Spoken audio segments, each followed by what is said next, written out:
Bonjour, bienvenue pour la troisième leçon de la partie optique et propagation du cours de physique 2 donné dans le cadre du réseau MedNetU. Cette leçon s'intitule Miroir et prisme et est organisée de la façon suivante. Dans un premier temps, nous traiterons de la réflexion par un miroir, puis nous parlerons du prisme et de son usage en tant que réflecteur. Nous verrons ce que c'est que la réflexion totale interne sur une interface diélectrique. Puis nous verrons comment on peut utiliser des prismes pour redresser une image. Nous verrons finalement la deuxième utilisation d'un prisme, qui est l'utilisation en termes de disperseur.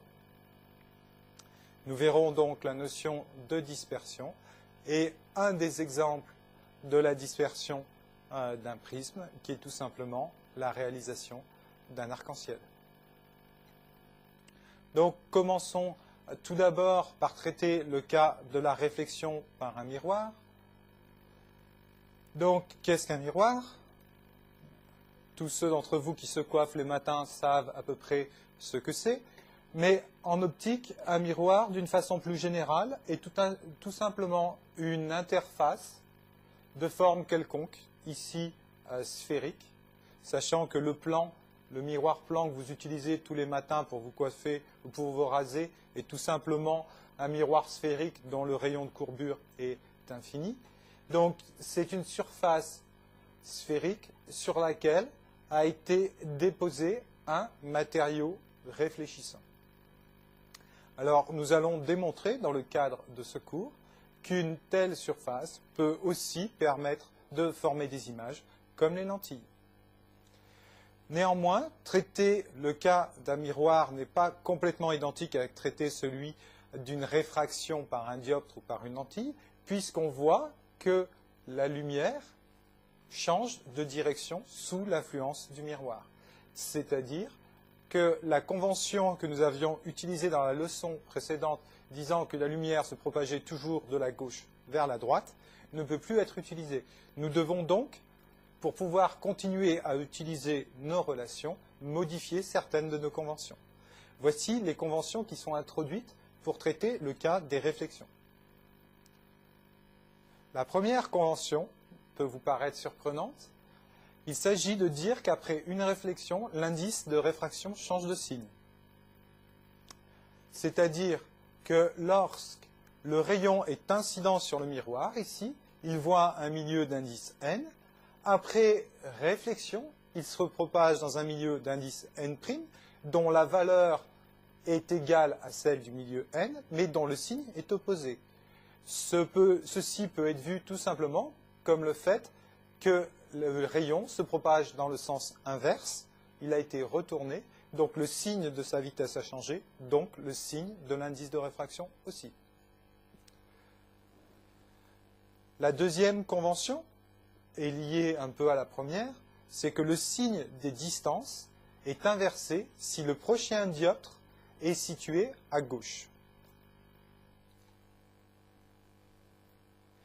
Utilisant ces conventions, on peut traiter les miroirs, qu'ils soient convergents ou divergents, de la même façon que l'on traite les lentilles. Ainsi, on va essayer par exemple de déterminer leur distance focale. Alors pour ce faire, nous procédons comme d'habitude. Nous avons ici le miroir dont le rayon de courbure est R. Nous avons, pour connaître la distance focale, nous envoyons sur le miroir un rayon qui vient de l'infini, et nous savons que ce rayon coupera l'axe optique au niveau du point focal. Donc, le point de départ est le suivant. Nous arrivons d'un milieu qui est l'air, donc nous avons n qui vaut 1. Après réflexion, le rayon repart dans l'air, mais dans le sens inverse, donc n' vaudra moins 1, et puis l'angle azimutal d'incidence, U, vaut 0, puisque le rayon vient de l'infini. Si nous appliquons les relations de conjugaison que nous avons vu précédemment, nous obtenons la formule suivante qui nous dit que n'U' vaudra NU moins Y que va multiplier N' moins N sur R. C'est exactement la même relation de conjugaison que celle que nous avons utilisée dans le cas des dioptres classiques. Néanmoins, si on remplace N' et N par leur valeur et qu'on fait ici U égale 0, nous obtenons pour N'U' 2Y sur R. On en déduit que U', qui vaut N'U' sur N', vaut tout simplement moins 2Y sur R, dont on peut déduire la distance focale, qui est moins Y sur U', et qui vaut donc R sur 2. La distance focale d'un miroir convergent vaut donc la moitié de son rayon dans le cas d'un miroir sphérique. On notera que, comme pour les lentilles et pour les dioptres, lorsque le miroir est convergent, sa distance focale est positive. Voyons maintenant le cas d'un miroir divergent. Donc, voici un miroir divergent. Le rayon de courbure est inversé par rapport au miroir précédent. Pour déterminer sa distance focale, nous allons procéder comme précédemment en envoyant un rayon qui vient de l'infini sur le miroir. Toujours les mêmes notations, avec, une fois de plus, le changement de signe de l'indice de réfraction qui est dû à la réflexion. Bien sûr, U vaut 0 puisque le rayon vient de l'infini. Si on écrit la relation de conjugaison, nous trouvons la formule suivante, qui est très similaire à celle du miroir convergent, à un signe près. On trouve donc que U' vaut moins 2Y sur R. Et ainsi, on en déduit la distance focale qui vaut moins R sur 2. Donc, la distance focale d'un miroir divergent est égale à la moitié de son rayon pour les miroirs sphériques. Une autre façon de réfléchir la lumière est d'utiliser une réflexion non pas sur une interface métallique, mais sur une interface diélectrique. Pour ce faire, on va utiliser deux faces de deux dioptres qui constituent un prisme. Qu'est-ce qu'un prisme? Par définition, un prisme est un milieu homogène, transparent et isotrope qui est limité par deux dioptres plans non parallèles. Voici les deux dioptres qui délimitent le prisme, ici et ici.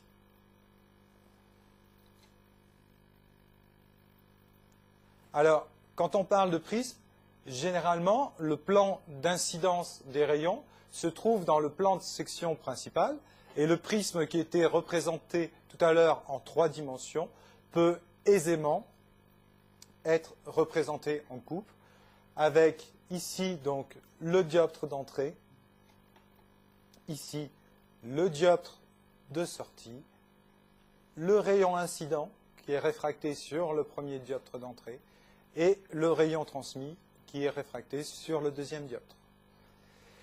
On note A l'angle au sommet du prisme qui est formé par les deux dioptres. La surface qui complète le prisme est appelée en général la base du prisme.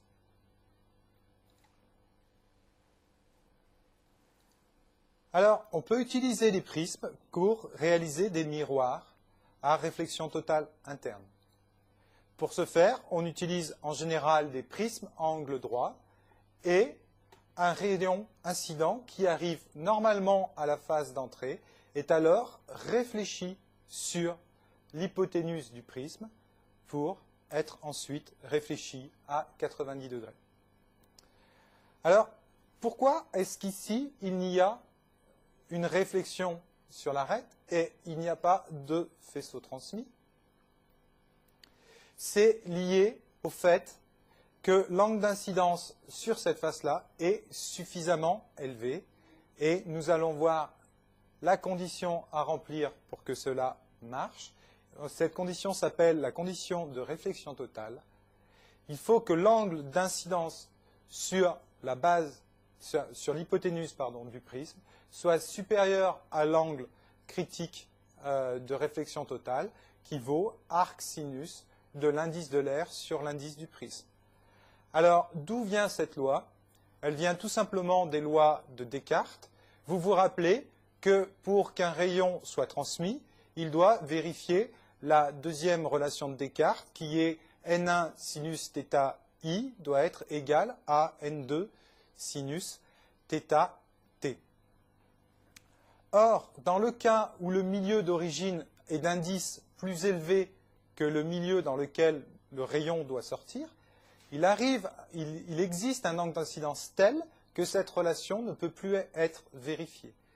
Cet angle est tel que sinus de l'angle émergent soit égal à 1. Ça ne peut plus marcher après cet angle-là. On appelle cet angle-là l'angle critique, il est ici, et sa valeur est donnée par arc sinus de l'indice de l'air sur l'indice du prisme.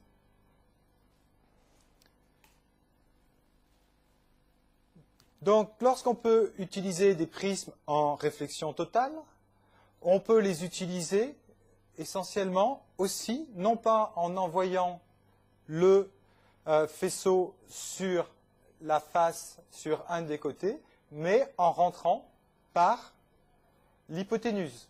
Dans ce cas-là, le faisceau est réfléchi sur une première arête, puis sur une deuxième, et renvoyé dans le sens opposé. On dit que le prisme, dans ce cas-là, fonctionne comme un rétroréflecteur. Alors, ce qu'il est intéressant de noter et que l'on voit sur le schéma, c'est que quel que soit l'angle avec lequel le rayon rentre dans le prisme, il va ressortir avec un angle identique.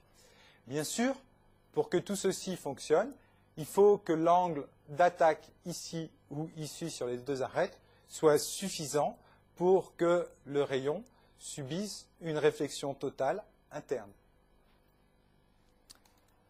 Alors, ce type de comportement est extrêmement intéressant puisque on a un angle de sortie qui est complètement identique à l'angle d'entrée. Ça veut dire que si on envoie un rayon dans ce type de montage, on est sûr de le faire revenir à son origine.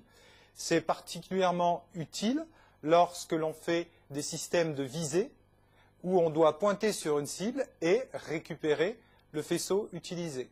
Ce système est en général appelé système en œil de chat par référence aux yeux de ces petits félidés qui ont exactement les mêmes propriétés. Néanmoins, il doit être noté qu'un seul prisme dans ce sens-là n'est rétroréflecteur que selon une direction et pour réfléchir selon les deux directions, on doit utiliser deux prismes imbriqués l'un dans l'autre, ce qui représente en fait un coin cube.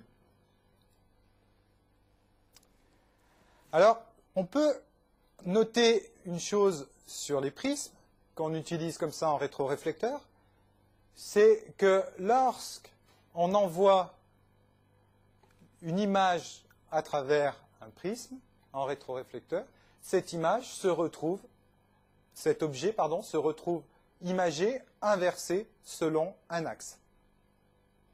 Ainsi, cette espèce de petit bonhomme représenté par une croix avec une tête et une flèche ici, se retrouve la tête en bas après être passé à travers le prisme, mais par contre, si la dimension haute et la dimension basse ont été inversées, la dimension droite et gauche, la latéralité, a été préservée. Ce type de propriété est souvent utilisé dans les montages optiques. Pourquoi? Tout simplement, nous avons vu dans la leçon précédente que lorsque l'on faisait l'image d'un objet à travers une lentille, cette image, donc de cet objet qui donne cette image ici, est complètement inversée. Si en plus on fait par exemple, comme ici, une lunette classique, on a un oculaire ici qui fait une image virtuelle de l'image, donc une image virtuelle de l'image interne, et qui donc ne va pas redresser cette image. Donc l'œil voit une image complètement inversée. Donc, comme nous avons une image inversée, il va falloir trouver le moyen de redresser cette image pour rendre la vision de l'utilisateur confortable. La solution qui est mise en œuvre, c'est d'utiliser les propriétés de renversement des prismes. Ce type de montage est appelé montage à prisme de Porot. Donc l'image inversée est d'abord envoyée sur un prisme qui est orienté verticalement. De fait, on redresse les dimensions verticales, c'est-à-dire qu'on remet, si vous me permettez l'expression, la tête du bonhomme à l'endroit, tandis qu'avec le deuxième prisme, qui est cette fois-ci positionné horizontalement, on recale la latéralité en remettant la gauche à gauche et la droite à droite. Donc, en partant d'une image inversée, on arrive à avoir une image redressée. Ce qu'il faut noter dans ce montage, c'est qu'en général, pour réduire l'encombrement, les deux prismes sont collés l'un à l'autre, mais que ce montage présente un inconvénient, puisqu'il décale l'axe optique du système. Vous voyez que l'axe, s'il y avait une lentille, un système à lentille avant, l'axe optique était situé ici, il a été décalé verticalement et horizontalement à cause du montage de Porot. Il faudra donc en tenir compte dans les systèmes. D'autres montages érecteurs existent qui ne décalent pas l'axe optique. Néanmoins, ils sont beaucoup plus complexes et leur principe de fonctionnement étant le même. Je pense qu'il suffit de connaître le principe donné par les prismes de Porot et qu'il n'est pas nécessaire de s'encombrer l'esprit avec des montages beaucoup plus complexes. Alors, nous arrivons maintenant à la deuxième partie de cette leçon, qui concerne le pouvoir dispersif des prismes. Les prismes, comme vous le voyez sur ce schéma, peuvent aussi dévier la lumière sans la réfléchir. Donc, nous voyons ici un faisceau incident sur le premier dioptre du prisme qui est réfracté à l'intérieur du prisme, dont l'indice est n, puis sur le deuxième dioptre, à la deuxième interface, est encore réfracté et émerge du prisme. Si l'on regarde la différence angulaire entre le trajet initial du rayon et le trajet du rayon émergent, on définit un angle de déviation que l'on appelle tout simplement la déviation du prisme. Alors, en fonction de tous les paramètres optiques et géométriques, on va essayer d'exprimer la valeur de D. Tout d'abord, il faut relier R1 et R2, les angles réfléchis, les angles des rayons réfractés dans le prisme, à l'angle au sommet du prisme, à l'angle A. Ceci peut être fait en considérant le triangle que vous voyez ici. On sait que la somme des angles de ce triangle est égale à pi. Donc, on peut en déduire une relation entre A, R1 et R2. D'autre part, on sait que I1 et R1 sont liés à travers les lois de Descartes, et de même que I2 et R2 sont liés à travers la même loi de Descartes. Donc, si par construction on s'aperçoit que D vaut I1 moins R1 plus I2 moins R2, on peut écrire en utilisant cette relation-là que D vaut I1 plus I2 moins A. pour pouvoir traiter correctement les problèmes des prismes dispersifs, il faut rajouter aussi une convention par rapport aux angles. Donc les angles sont comptés positivement par rapport au normal des prismes. Et D est positif si le rayon est dévié vers la base du prisme. Donc, voyons comment se comporte l'angle de déviation D en fonction des différents paramètres. D dépend de trois grandeurs. Tout premièrement, l'angle du prisme A. Ensuite, bien sûr, de l'angle d'incidence sur la face d'entrée du prisme. Et finalement, à travers les lois de Descartes, de l'indice de réfraction du prisme. On peut donc écrire la différentielle de D par rapport à ces trois grandeurs. On aura que la différentielle de D par rapport à ces trois grandeurs sera liée à la variation, à la dérivée partielle par rapport à l'angle d'incidence, à la dérivée partielle par rapport à l'indice du prisme et à la dérivée partielle par rapport à l'angle au sommet du prisme. Si on utilise les formules du prisme que nous avons vues précédemment et que nous les retravaillons un peu, nous pouvons réécrire cette différentielle de la forme suivante. Donc nous avons la différentielle de D. La différentielle partielle qui est liée donc à l'angle d'incidence dépend des angles d'incidence, d'émergence et de réfraction à l'intérieur du prisme, mais pas de l'angle au sommet du prisme, du moins pas de façon directe. Celle liée à l'indice dépend de l'angle au sommet du prisme et des angles d'émergence et de réfraction. On retrouve la même chose, finalement, le même type de comportement pour la partie qui dépend de l'angle au sommet, où on retrouve encore les angles R2 et I2 et l'indice de réfraction. Donc, voyons tout d'abord quel est l'effet de l'indice de réfraction sur la déviation. Donc, en quoi l'indice du prisme peut jouer sur l'angle de déviation? Dans ce cas, tous les autres paramètres, angle d'incidence et angle du prisme, sont pris comme constants.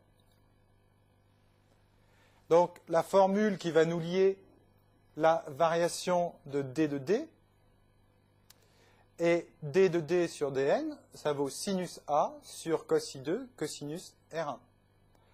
Pour savoir dans quel sens la déviation va varier, il faut connaître le signe de cette entité. Donc on sait que I2 est compris entre moins pi sur 2 et pi sur 2, forcément, donc dans ce cadran-là. Et que R1, ici, est aussi compris entre moins pi sur 2 et pi sur 2. Donc, en se basant de ça, on sait que cosinus I2 est forcément positif et que cosinus R1 est aussi forcément positif. On en déduit donc que D est une fonction croissante de l'indice du prisme. C'est-à-dire que plus l'indice du prisme sera élevé, plus l'angle de déviation, ici, sera grand. Voyons maintenant l'effet de l'angle au sommet A sur la déviation. Cette fois-ci, c'est N et I1 qui restent constants et A que l'on fait varier. Donc, nous avons cette formule pour la dérivée partielle de D par rapport à A. Ça vaut donc N cosinus R2 sur cosinus I2 moins 1. Regardons comment évolue cette quantité, comme nous l'avons fait précédemment dans le cas de l'indice de réfraction. Nous avons un indice qui est plus grand que 1 et I2 qui est plus grand que R2. Donc I2 étant plus grand que R2, cosinus et la fonction cosinus étant une fonction décroissante, cosinus I2 est plus petit que cosinus R2. Donc ce rapport-là est plus grand que 1. Donc, nous avons une fonction qui est croissante par rapport à l'angle A du prisme. De même, plus l'angle A du prisme va être grand et plus l'angle de déviation sera élevé.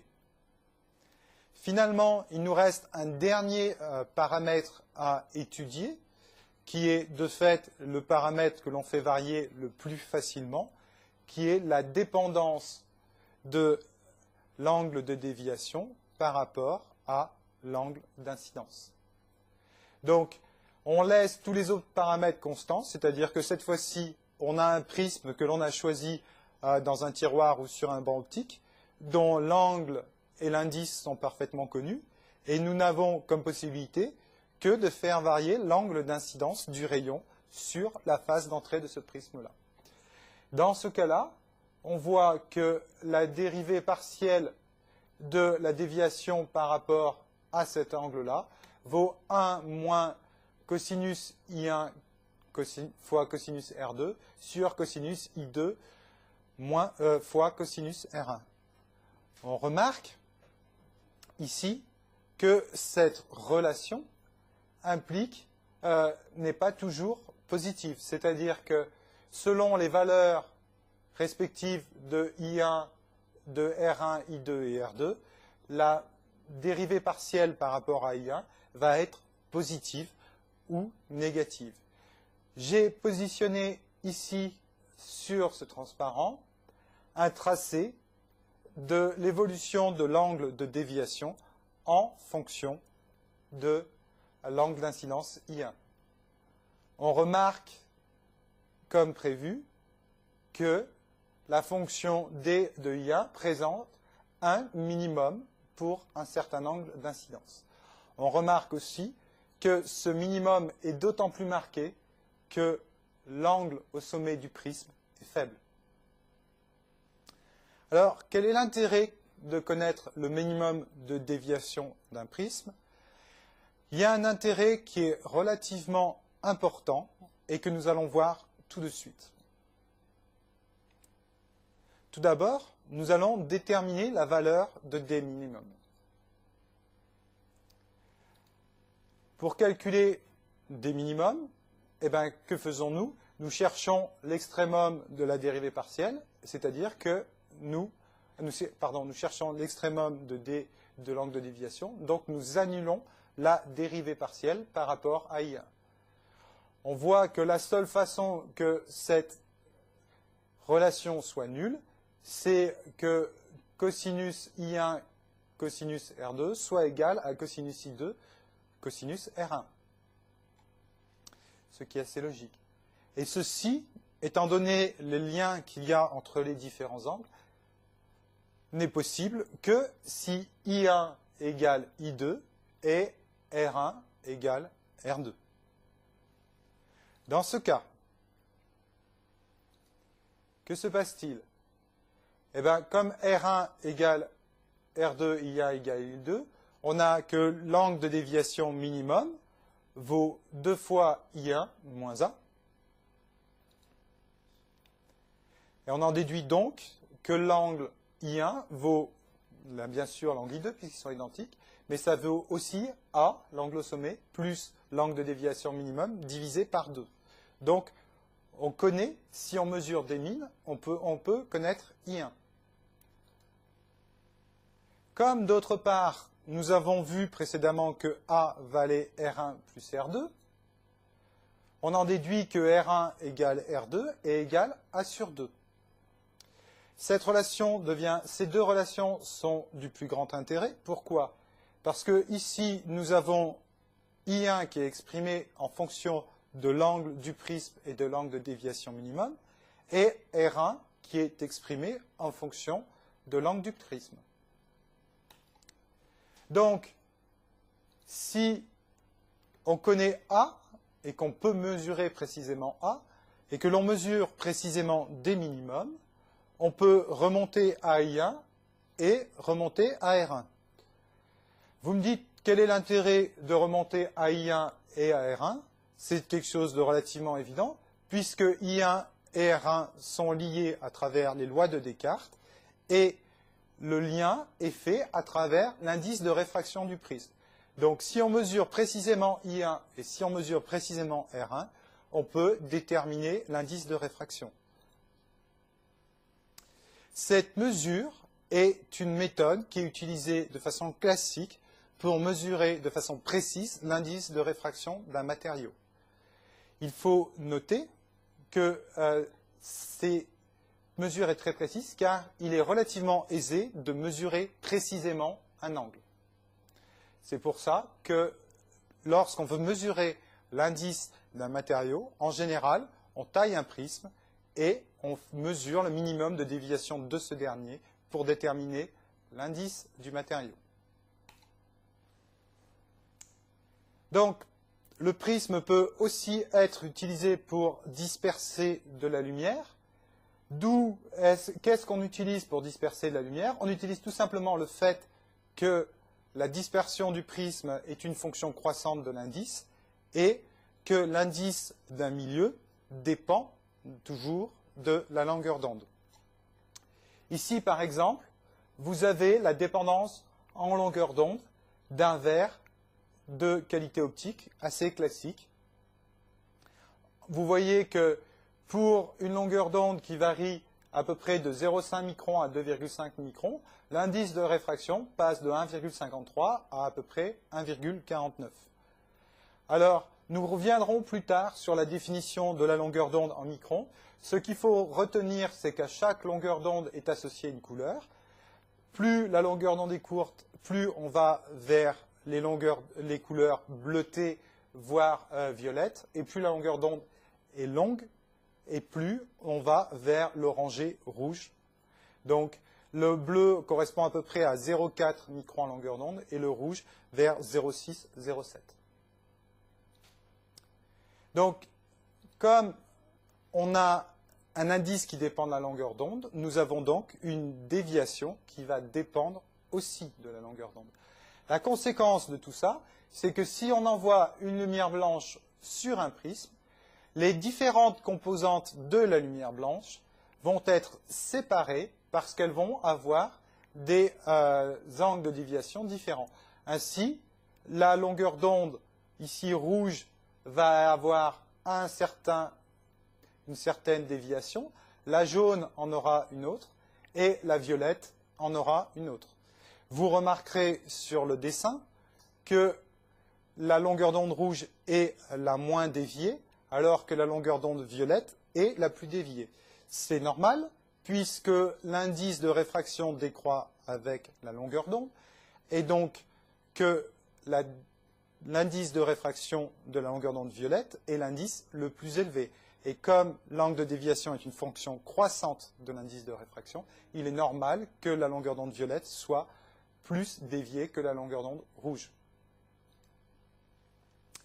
Donc, si la différence entre les déviations est suffisamment grande ou que l'on se place suffisamment loin, on peut séparer les différentes couleurs. Alors, en type d'application, par exemple, on peut utiliser des prismes comme spectromètre. En effet, si on utilise une source lumineuse dont le spectre est relativement continu, nous avons donc une lumière blanche qui passe à travers un gaz à analyser. Si ce gaz absorbe certaines longueurs d'onde, après, nous n'aurons plus qu'une source filtrée dans laquelle il manquera certaines longueurs d'onde. Si on passe ça à travers un prisme, on va observer sur un écran le fait qu'il manque cette longueur d'onde, et ainsi on pourra connaître le spectre de transmission du gaz. Alors, un autre type de mise en œuvre de la dispersion, cette fois-ci c'est la dispersion naturelle, qui est tout simplement observée lorsqu'on regarde un arc-en-ciel. Alors, les conditions nécessaires pour visualiser un arc-en-ciel sont les suivantes. Il faut être dos au soleil, regarder dans une certaine direction, et bien sûr, il y a besoin d'avoir des gouttelettes d'eau en suspension dans l'air. Pourquoi est-ce qu'on en a besoin de gouttelettes d'eau? Parce que tout simplement, les gouttes d'eau se comportent comme des prismes. En effet, ici, j'ai représenté une goutte d'eau de façon schématique, elle est parfaitement sphérique.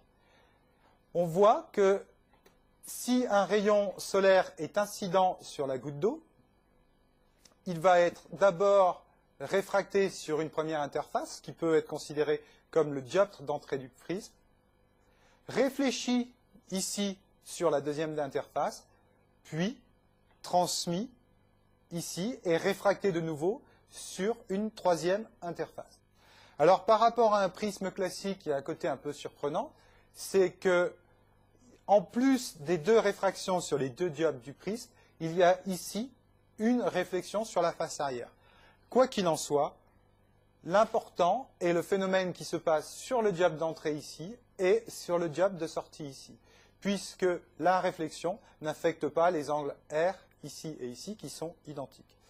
On peut définir donc à partir du rayon solaire incident et de sa direction incidente un angle de déviation par rapport au rayon solaire ici qui est réfléchi et qui sort.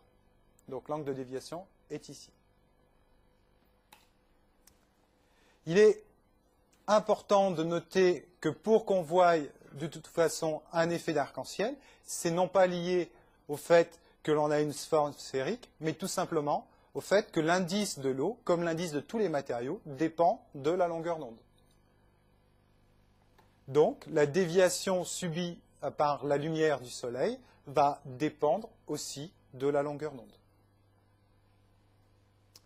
Donc, comment obtient-on la forme de l'arc-en-ciel? En fait, l'arc-en-ciel est défini par l'intersection entre deux plans. Le premier plan est le plan vertical, ici, qui est constitué par le mur de pluie, le mur de gouttelettes d'eau qui est en train de tomber. Le deuxième plan est celui qui est généré par le cône formé par les yeux de l'observateur et dont le demi-angle d'ouverture correspond à l'angle de déviation minimum de 42 degrés, qui est l'angle de déviation minimum d'une gouttelette d'eau. Donc, si on fait l'intersection de ce cône avec le plan ici, nous obtenons un arc-en-ciel. Pourquoi on n'obtient pas un cercle? Tout simplement parce qu'en raison des dimensions, il y a la moitié de l'arc qui est invisible, car elle est située sous la Terre. Donc, la conclusion de la leçon est la suivante. Nous avons vu que les miroirs étaient des instruments optiques qui pouvaient faire des images comme les lentilles. La différence entre les deux est liée essentiellement au fait que les miroirs renvoient la lumière dans le sens inverse et renversent la propagation. Si on tient compte du fait de ce changement de direction, on peut quand même utiliser les lois de réflexion et de réfraction, les relations de conjugaison que nous avons vues précédemment pour les dioptres classiques. Alors, ensuite, nous avons étudié les prismes. Nous avons vu qu'il y a deux types d'utilisation pour les prismes. La première, basée sur la réflexion totale interne, est le prisme en tant que rétroréflecteur. La deuxième est liée toujours à la réflexion totale interne, utilise les prismes cette fois-ci en tant qu'érecteur, c'est-à-dire en tant que montage permettant de redresser une image pour la remettre dans le bon sens et rendre ainsi la vision de l'utilisateur confortable.